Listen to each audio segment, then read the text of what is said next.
this empty Christmas tree and I have all of these dried flowers. So why don't we make a dried flower Christmas tree? I've been seeing pictures online of these dried flower Christmas trees decorated with just dried flowers, and they look so beautiful. And so I'm jealous and I want one. And I have a million dried flowers. And one of the great things about doing this dried flower Christmas tree is I can put my flowers onto the tree and then I can take them off and I can use them again. So it's not like I have to only use the dried flowers for the Christmas tree and then throw them out when they're done. I can set this up, and I almost feel like you don't have to take it down after Christmas. This is like an all year tree, but Ian disagrees. Just like when you make a bouquet, you want to start with a plan. You want to start with a color palette.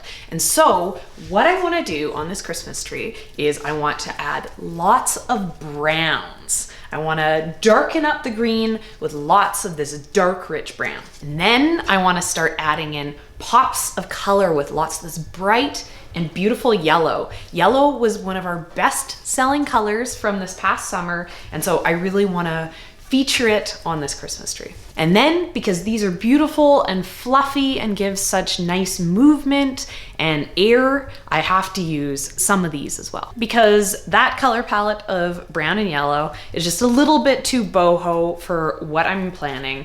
I'm gonna add these pops of these bright pinks in, and it's just gonna brighten and make it cheery. I think with this plan, it's gonna be, a great feature for dried flowers. It's gonna make, these bright and beautiful pinks and yellows really pop. It's gonna fill up a lot of space, have a lot of movement with those browns. And then when I'm done, I can add in little bits and pieces to finish it up for, what I feel it needs. At least that's the plan. You'll have to stick around to see if it's a success. So the first thing I'm gonna be using is these sedums. And these I didn't pick and dry. These are just out dead in my farm.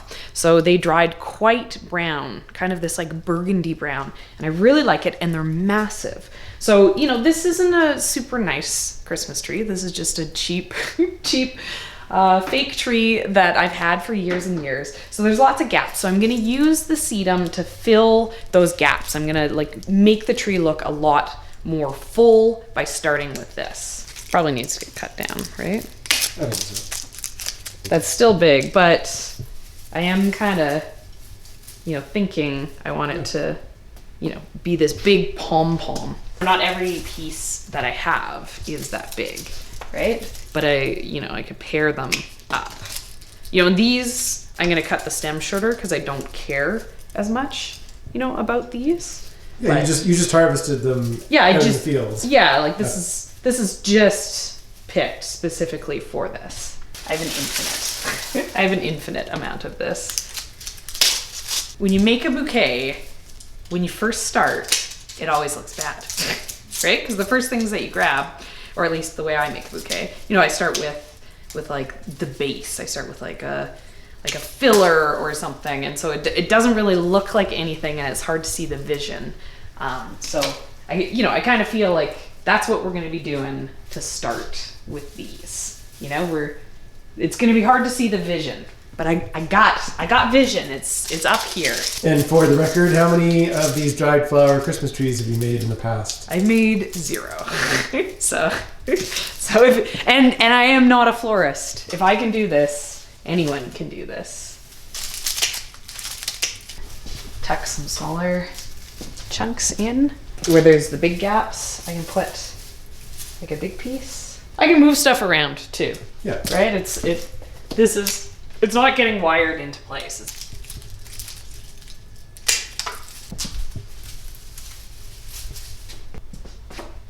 It's definitely doing what I thought it would do. This was like, it's following my vision.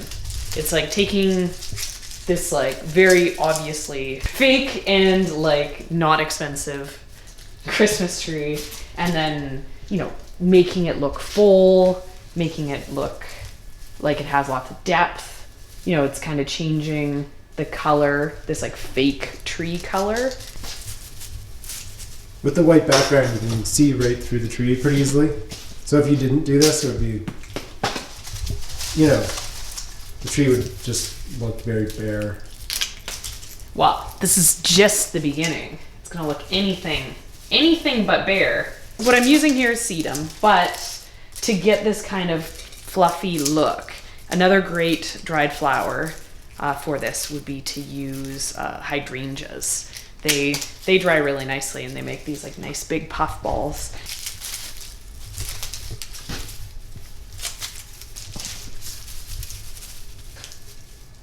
Some in the bottom. I haven't used very much and I feel like it's already, it's looking good. Like it's not taking as much of this as I thought it would. So produce.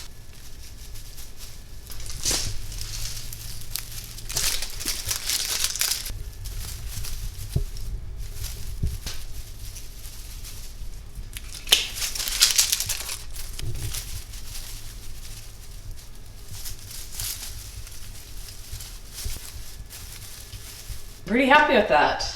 That's like a really good base. I have some of these sunflowers, which are quite large, but probably the most impactful yellow that I have would be the status. You know, these are actually quite large when I stick them in. So I might want these set back in the same way the sedum was set back. Yeah. The status, they're so bright, they're so yellow that, you know, it might be better. Even though I love the status and I love how bright they dry, you know, that I feel like they could very easily overwhelm the tree if they were like front and center. So it might be good to have them tucked back a little bit.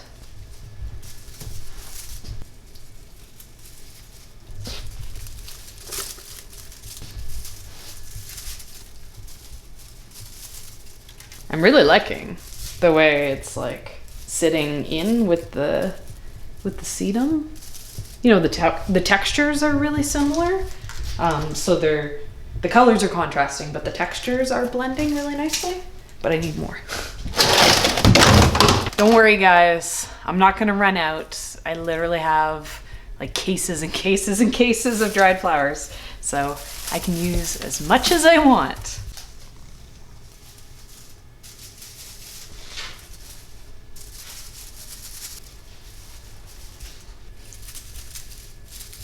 I'm happy with how this is turning out so far. I feel like I have a really good base. It's doing what I want it to do. Now I need to start incorporating that pink and some more feature flowers. The idea that I have with these larkspur is that they're gonna stick out, right? So they're gonna be more prominent, more forward on the tree. Dried flowers are very fragile, so they're a pain in the butt to work with. So I love how bright the larkspur dried. You know, and I like that I can kind of change the shape of the tree by adding these in, right? Because they're gonna kind of stick out, right? The tree is gonna start looking a lot bigger because of how I'm putting these larkspur in. We're just setting up the base. Right? There's a lot of details that are going to go in and finish everything. You know, and this is the same as like making a bouquet. You know, you start with like your base and then you add your focals, but you go in and you fill it in with those special little bits and pieces, and the little bits and pieces is what really kind of transforms it from just some flowers in a vase to, you know, like a nicely arranged bouquet. Is this what people were doing? What, me follow rules? Nah. I have no idea what other people were doing. I would say when it comes to making bouquets, I bring my own little special unprofessional touch to everything that I do.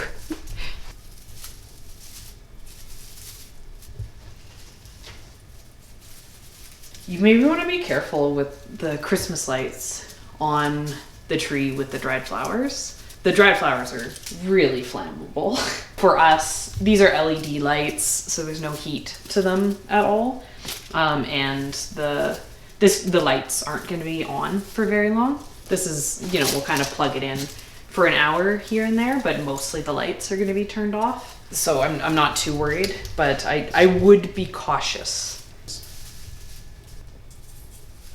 These are good for the bottom because I can angle them up into the tree. So I like it.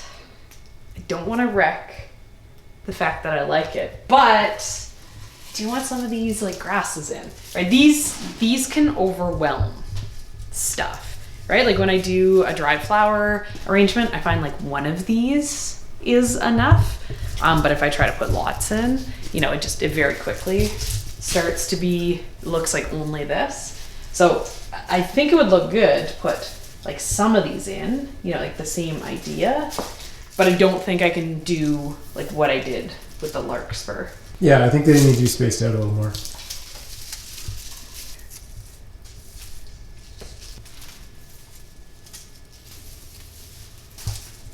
You know, it's just gonna soften it and make it more romantic looking. They very much draw your attention. But I think it'll be fine because there's gonna be so many other things, right? If this was it, I'd say it looked better before, but it's still just the base. I have some of these like drapey amaranths that I could put in. But we're gonna have to do these kind of like the grass. Just a few of them.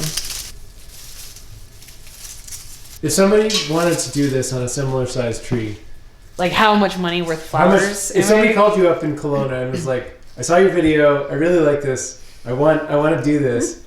Well, I mean, how much would you have my to answer is I don't do events, right? My answer to that specific question, like I don't do events. But if you like, probably by the time I'm done, the cost in like wholesale prices of what I'm going to be putting onto this tree for dried flowers is going to be like hundreds of dollars worth of dried flowers.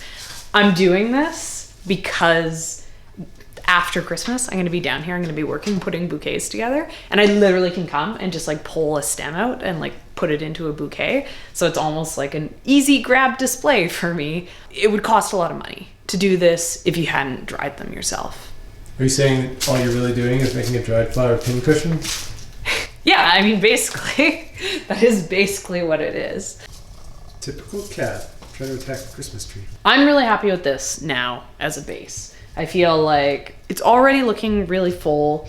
It's showing those colors that I wanted. This is like exactly the color palette. So at this point, I'm gonna start putting in more of those like focal, more of those like Christmas ball type pieces. I'm gonna do the sunflowers and the ranunculus. Not everyone liked the sunflowers when they dried. You know, all I did was hang them to dry. You know, the petals are very much falling off. But I want to put these onto this tree because it's tying back into the browns that I used in the beginning. So, you know, I like the brown centers as much as I like the yellow petals.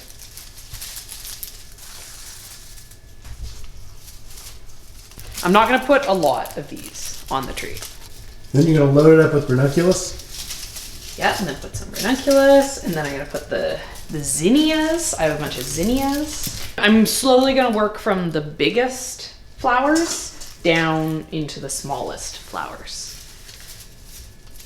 You know, and it's slowly going to start to like fill in and like give more depth, right? The flower's going to start sticking out more, you know, and fill in this space in between where we put the larkspur and the stuff and the back. I do like when the sunflowers dry upside down and the petals hang. That's definitely one of the things I like about just the air dried. You know, like you can almost imagine like the wind is blowing them. Makes them look very natural. I'm gonna keep working with the yellow. So those were sunflowers. The next thing I'm gonna put in, which, you know, is complementary but a little bit smaller, is my dried rudbeckia, right? So they still have those brown centers, they still have the orangey yellow petals, but the flowers are smaller, right? So now I'm gonna fill in, you know, all the spots where there isn't a sunflower. You know what I'm saying?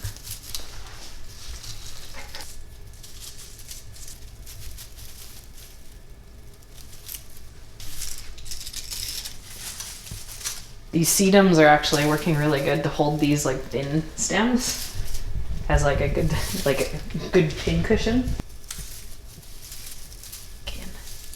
The stuff that you did at the start is starting to fade into the background. You know, and that is like the color. This is like, you know, the yellow status was like really yellow. You know, and I wanted more of these richer orangey yellow colors, which is like what I got with the sunflowers and the rudbeckia. Now it's time for the ranunculus, which is one of our absolute favorite dried flowers. Normally these would be like a really expensive dried flowers, but I kind of messed them up. They're a little bit faded. I wouldn't necessarily want to be playing around with my really expensive stuff. Like, I don't feel bad sticking this like larkspur. I know it's like, you know, takes more handling. You know, these rudbeckias, I have a million of them. I only have a few of the ranunculus. I'd maybe hoard them if they weren't already a little bit faded. So, you know, the value's already down on them. But they are gonna look so good, because look at that. And I have these in yellow and pink. So I'll be able to put both of the colors in.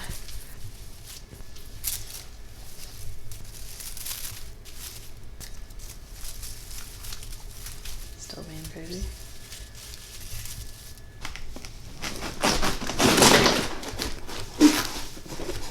I have all the yellow that I want on the tree at this point. So now I'm gonna start to add in some more pink. Pink ranunculus.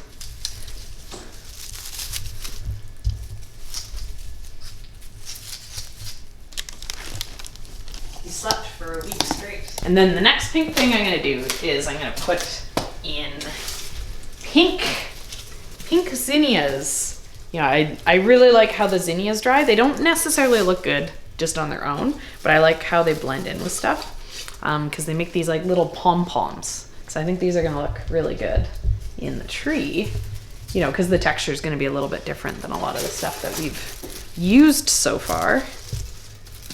Now that I have all the zinnias, I'm gonna go and I'm gonna fill in with some of these smaller pieces.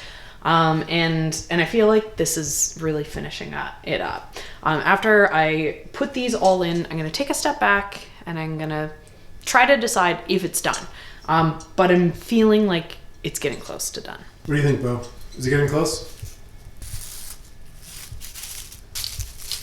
Look at all that texture. I know. That's my favorite part about dried flowers. There's so much texture to them.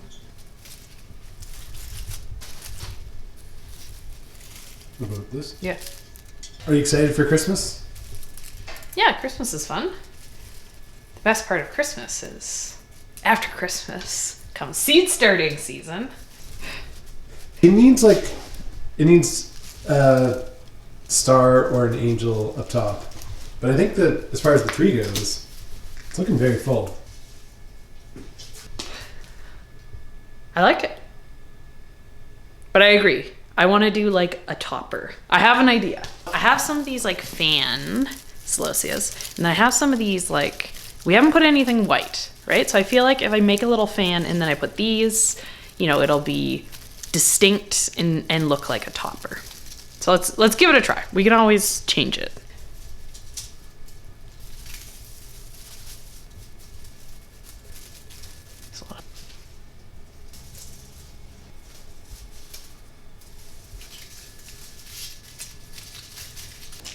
I think that looks good. I would say that this looks way better. And this is true with all the dried flowers. The dried flowers look infinitely better, like in person. The colors are way more vibrant than what the camera ever picks up. I'm always disappointed when I go and I edit videos like this because I'm like, it looks so good and the camera is just having such a hard time capturing the colors, you know, and the textures and everything. I'm impressed. I think you've done a good job and you've earned a high five. Yeah. I think this looks really festive. How much would you charge for this? You gotta charge at least $200. What? 300. I just told you there's hundreds of dollars. Well, of how many flowers out there. hundreds? I'm thinking like $1,000. This, for me to do this, it would cost $1,000. Oh, you're saying that's that nobody No, wants no, it. like legitimately, when you consider like the time and going and like setting it up. You know, if this tree, How much do you think a florist would charge to like do like an installation this big? if this tree was like 1.5 foot bigger, it would probably take twice as many flowers. Yeah, definitely. You know, it's a small Christmas tree, and it still took a lot. It could get pretty pricey.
I am very happy with how this tree turned out. This is, my first time trying to do a project like this, and, there is things that maybe I do a little bit different next time. But I'm happy with the shape, I'm happy with the coloring, and I know that going to do this again in the future, there's so many different colors, there's so many different ways that I could work with the dried flowers. So let me know what you guys think down below, and maybe this is gonna have to be something we do every year.